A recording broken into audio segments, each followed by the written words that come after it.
¿De verdad crees que la tortura en la Edad Media era algo clandestino?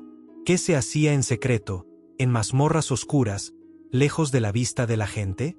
Porque si pudieras entrar en una corte medieval cualquiera, descubrirías algo mucho peor. La tortura no era ilegal, no era inmoral, no era vergonzosa, era normal, oficial, necesaria. Imagina esto, un juez ordenando que te estiren en el potro, un sacerdote bendiciendo los instrumentos de tortura, una multitud aplaudiendo mientras te destrozan los huesos. Y todo eso, completamente legal, firmado por reyes, aprobado por papas, respaldado por la ley. Y aquí viene la pregunta incómoda: ¿cómo algo tan horrible podía ser visto como justicia? ¿Cómo podían llamar procedimiento judicial a arrancarle confesiones a alguien a base de dolor?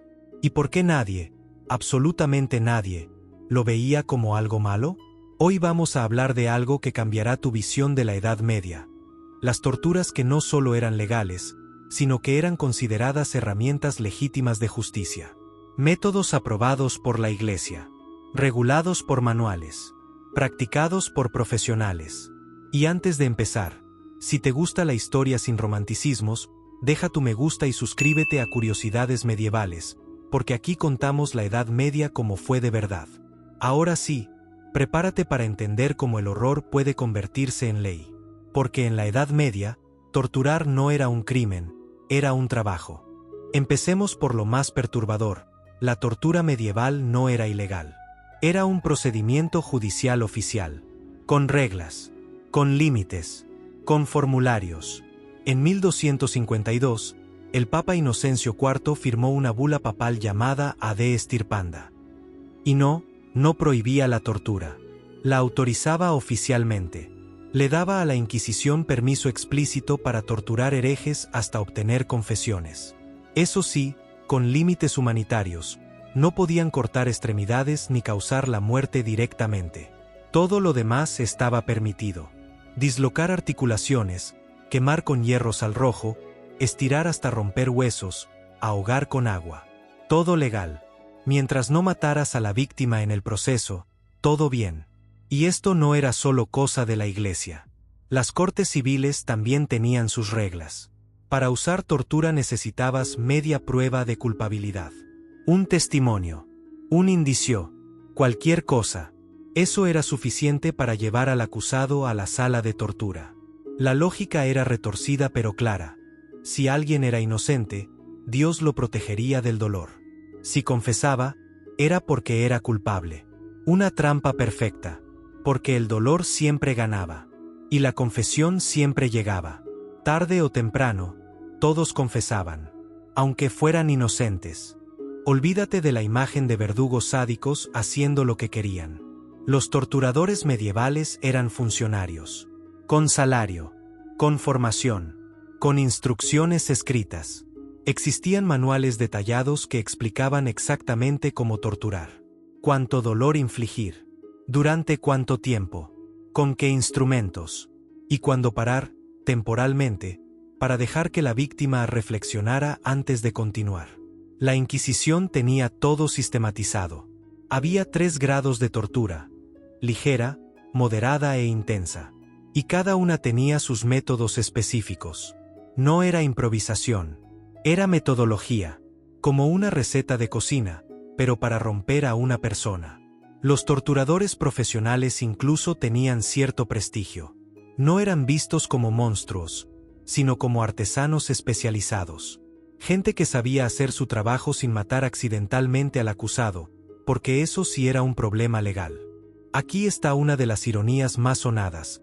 La Iglesia, la misma institución que predicaba amor y perdón, bendecía las herramientas del sufrimiento.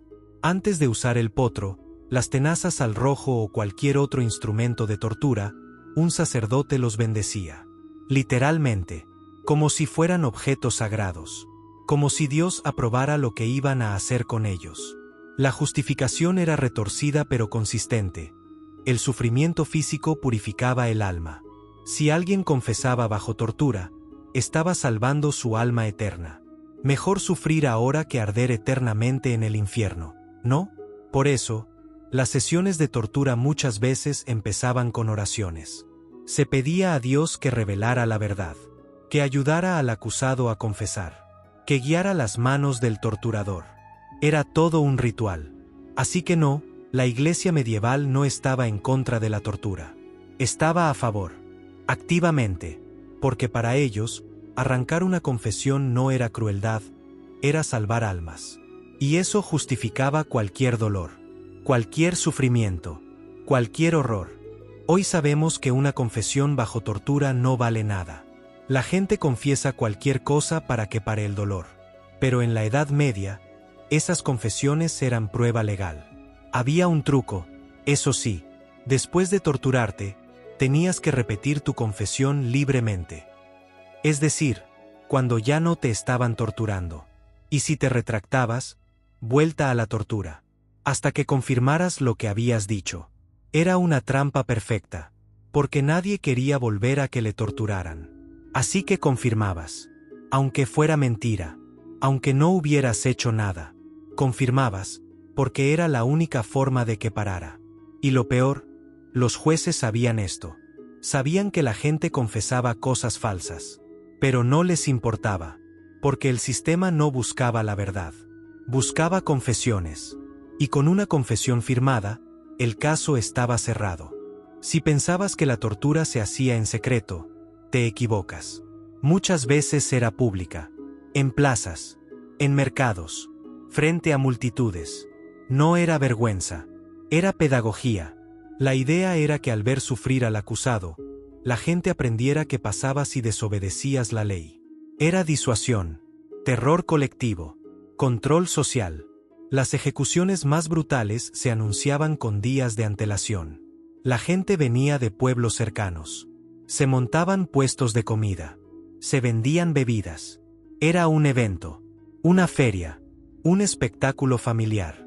Y no era solo asistir. La multitud participaba. Gritaban. Se burlaban. Algunos incluso tiraban piedras o basura al condenado. Era entretenimiento colectivo, como ir al teatro, pero con sangre real. Aquí viene algo que probablemente te revuelva el estómago. En la Edad Media, los niños también podían ser torturados. Legalmente, la ley técnicamente prohibía torturar a menores de 14 años, pero había excepciones. Si el crimen era suficientemente grave, herejía, asesinato, traición, se podía hacer. Y se hacía. Hay registros de niños torturados en toda Europa. Por brujería, por herejía, por estar en el lugar equivocado, y todo completamente legal, porque en la Edad Media, la inocencia no dependía de la edad, dependía de la confesión. La tortura no era solo para campesinos y plebeyos. Cuando un noble caía en desgracia, también podía acabar torturado. Hugh Despenser el Joven, favorito del rey Eduardo II de Inglaterra, fue acusado de traición y sodomía en 1326. Su caída fue brutal. Fue arrastrado por las calles, desnudado por la multitud, ahorcado, castrado, decapitado y descuartizado. ¿Protestó alguien por la brutalidad? No, era un traidor. Y los traidores no merecían piedad. Su rango noble no lo protegió, porque cuando la ley ordenaba tortura, el estatus social se volvía irrelevante. Todo esto documentado, todo legal, autorizado por el rey, aprobado por el Papa, porque en la Edad Media, si la autoridad quería destruirte, la tortura era el método. Y nadie podía cuestionarlo, porque era la ley. Y aquí está el verdadero horror. No es solo que la tortura existiera, es que nadie la consideraba tortura. La consideraban procedimiento. Para un juez medieval, aplicar el potro no era crueldad. Era investigación. Para un inquisidor, quemar con hierros al rojo no era sadismo. Era búsqueda de la verdad. Para un verdugo, arrancar extremidades no era maldad. Era cumplir con su deber. Porque el concepto de derechos humanos no existía. No había idea de que todas las personas merecieran trato digno. No había noción de que el dolor infligido intencionalmente fuera moralmente malo. Simplemente, no pensaban así. Lo que para nosotros es obviamente tortura, para ellos era justicia. Lo que nosotros vemos como barbarie, ellos lo veían como orden. Lo que llamamos crueldad, ellos lo llamaban necesidad. Y esa es la lección más escalofriante. El horror no siempre es reconocido como horror. Puede ser normalizado, legalizado, bendecido, aplaudido. Durante siglos, millones de personas vivieron en un mundo donde la tortura no era el problema. Era la solución. Así que no, la tortura medieval no era una práctica ilegal llevada a cabo por monstruos. Era una institución legal, practicada por funcionarios, respaldada por la Iglesia y aplaudida por la sociedad. No se hacía en secreto. Se hacía en público. No era vergonzosa. Era oficial. No la veían como crueldad, la veían como justicia. Y por eso es tan aterrador. Porque nos muestra algo brutal sobre la humanidad. Que el horror puede ser normalizado. Que la crueldad puede ser legalizada.